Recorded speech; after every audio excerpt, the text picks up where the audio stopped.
little story to illustrate the metaphor, which will lead us into this concept. In my first year working with my present Chief Client Officer, Colleen Warhead, who's an incredible strategist who actually was a banker, not a lawyer, and brought lots of her vision from that world to what we do.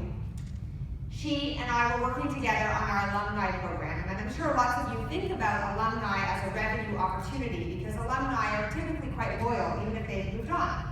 So we were really creating a strategy to cultivate our relationships with those alumni. However, I was still behaving like an associate attorney. So I prepared all the information, I showed up to the meeting, and then I put out all the papers, and I went and sat at the side back of the table. Right? Does that sound familiar?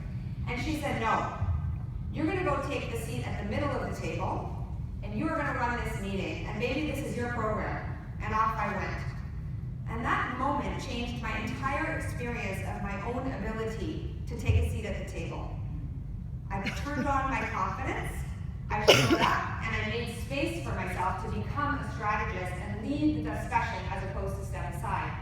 So this story really is only a metaphor for what you really can do for yourselves if you make the decision to do that. I'm sure that many of us in the room are all at a different place in the spectrum of tactician to strategist. Maybe you do both. And you might want to move a little bit, or you might want to move dramatically. It doesn't matter where you sit. If you have this concept in your mind that you're really going to pull your chair up and find space for yourself, you can absolutely do that. You just have to bring the confidence